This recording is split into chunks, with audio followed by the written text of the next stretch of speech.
What did you find in your research? Just talk about some of the findings that you came across. Well, one of the first things I found is that fluoride's a poison, and that's why they claim it works. And well, you know, why don't you brush your teeth with arsenic? That's a poison too. Yeah, like, is that stupid? And so, but it's a cumulative poison. So once you get it in your body, you can't get it back out. So it accumulates in the bones, and so you end up with all kinds of, you know, joint and arthritic kind of problems. So you end up with fluoride accumulated in tissues, soft tissues that are not supposed to be calcified, makes them calcify. So you end up with painful ligaments, and so pain is one of the principal symptoms of fluoride overdose. Well, who wants that? If you ask most dentists and ask them what they're putting in the water, most dentists would say sodium fluoride, pharmaceutical sodium fluoride, the same stuff that is in toothpaste. They have absolutely no idea that it's, in 9 out of 10 cases, hydrofluorosilicic acid, and that hydrofluorosilicic acid is a waste product for the phosphate industry. This has come about because for maybe 100 years, the phosphate fertilizer industry put out 2 very, very poisonous gases into the environment, hydrogen fluoride and silicon tetrafluoride. Eventually, they were required to capture those, and they did it with a wet spray, water, and that water converts these 2 very toxic gases into hexafluorosilicic acid. And it's this scrubbing liquor, which is about 25% strong, is put into tanker trucks, driven around the country, and added to our drinking water. If this stuff goes out the stack, it's an air pollutant. If it goes directly into the water supply, if they would take that scrubber liquor and dump it into the local river, it's a water pollutant. But if they put it into a tank wagon and sell it to somebody, a water authority, like magic, it's not a pollutant, and they can take that then to your drinking water supply and not discharge it into your river. They discharge it directly into your drinking water supply, slowly bleed it in, and as magic, it's no longer a toxic pollutant. It's now what's called a product. Now, Dr. Burke, your research shows that if all of the United States had been fluoridated, that would mean about 70,000 extra deaths because of cancer per annum. Those are remarkable, impressive, and in fact rather disquieting figures. Could you shortly describe your research in this field and what results did you get from it? Yes.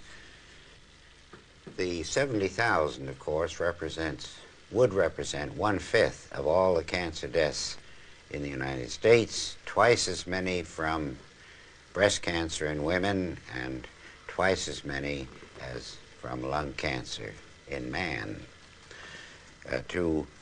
Our studies involve comparing the deaths of all persons in the 10 largest fluoridated cities of the United States with the 10 largest non-fluoridated cities in the United States year by year.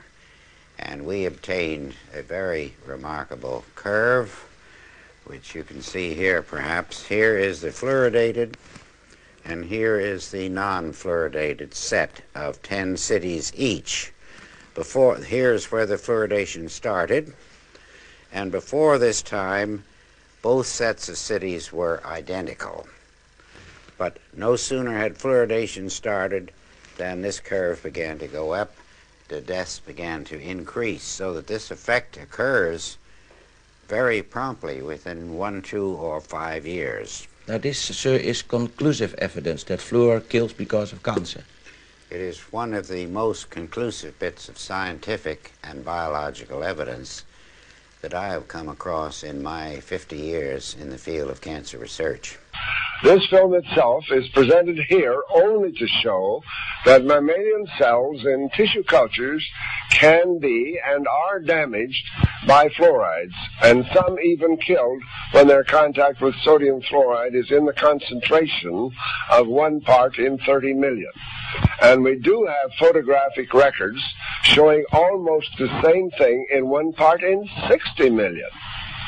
Poisonous sodium fluoride in these concentrations may not be toxic enough to kill the cells or to destroy an organ or possibly the individual himself. Nevertheless, in human bodies, such poisons are subtle, insidious, and if prolonged over months and years, as in this case where fluoridated water is being used, chronic disorders and upsets of function in one or more of the vital organs may ensue. Would this then, in your opinion, be the end of fluor in water, in drinking water? It should be the end, and in the United States, it should so be the end by federal law known as the Delaney Amendment, which says that anything found to induce cancer in man or animals cannot be legally put into the food or drink of man or animals.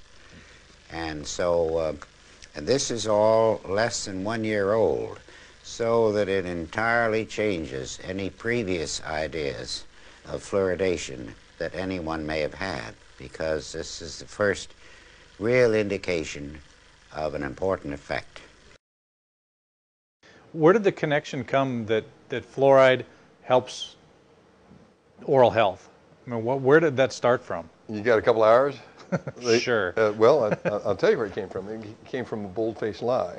Is it in communities that had factories that leaked fluoride, smelting any kind of metal, zinc, steel, the children that were living downwind of those factories developed dental fluorosis from the airborne fluorides. Anytime you smelt a metal, you end up with airborne pollution, at least you did before the Environmental Protection Agency required them to clean it up. And so industry is constantly under pressure to stop poisoning the children with their pollution and stuff like that. So they started talking about how good it was. And it never was good. It was just their excuse for saying, oh, it's okay for the children to have spotted teeth because they're really healthy. No, that's not true. Children with dental fluorosis are more likely to have tooth decay. They're more likely to have arthritis and old age. They're more likely to have bone fractures. They're more likely to have a whole host of illnesses that are related to excess fluoride intake. Fluoride's not a nutrient, it's a poison. So clearly, when you begin to look carefully at these children that have been overexposed with fluoride, they suffer from all the diseases that science would predict. It's insane to recommend that children swallow fluoride. I mean, it actually causes gum disease. Dental fluorosis is increased tooth decay. It's not a beneficial element in any way, shape, or form. It's just got a huge marketing campaign on it. It's not beneficial at all. The definition of dental fluorosis is the first outward visible sign of fluoride overdose in children. And what it is that the fluoride molecule goes in and poisons the enzymes that are making the teeth. So you end up, instead of a beautiful opalescent enamel, you end up with porous enamel that's white and chalky, easy to break, and picks up stain. So everybody ends up, going to the store and getting their teeth bleached because they end up with brown spots on their teeth. Well, that's not tooth decay. That's porous enamel caused because the body did not make normal enamel. Well, you got to be a dentist to believe you can give a kid a poison and it makes the teeth look funny, and that's the only organ that's damaged. This, you see, amounts to public murder on a grand scale. It is a public crime, it would be, to put fluoride in the drinking water of people.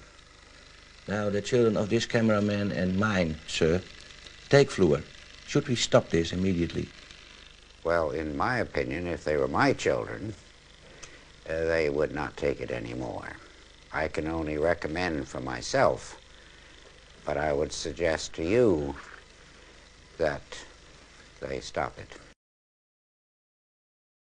When you drink fluoridated water, it creates what's called calcium phosphate crystals. Let's talk about the pineal gland. And I don't like talking about the pineal gland, and I'm going to tell you why. Because so many people talk about the pineal gland, but I never hear the word endocrine come out their mouth. Why doesn't the endocrine system get put forth? Because the endocrine system is connected to what? Your sexual drive. Everyone says the pineal gland this, the pineal gland that. In space, meditation, metaphysics, But we always afraid to talk about sex. But I'm going to tell you this. If your pineal gland is calcified, it affects your libido. So the endocrine system, what that does, it collects or produces hormones and regulates your metabolism and deals with growth and development. And then also what? It also deals with your sexual drive. Penile calcification or calcium phosphate crystallization is a disease, and it's happening to our children younger and younger and younger. Fluoride creates a calcium phosphate crystallization of the gland. And because a lot of the baby food has fluoridated water in there, the attack is already on.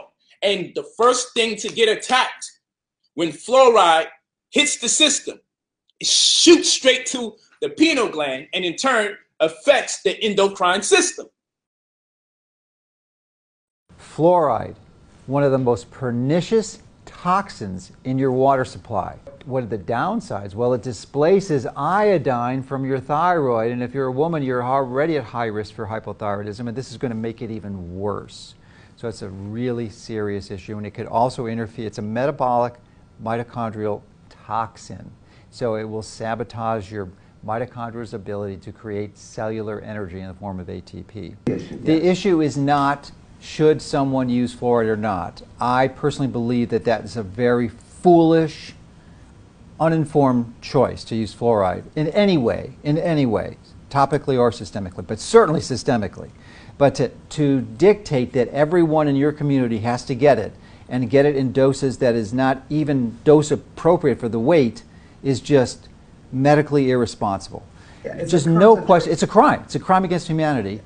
It is. It's a toxic crime against humanity. And so we're getting too much fluoride. It's probably not beneficial. And it's causing serious problems to the developing brain.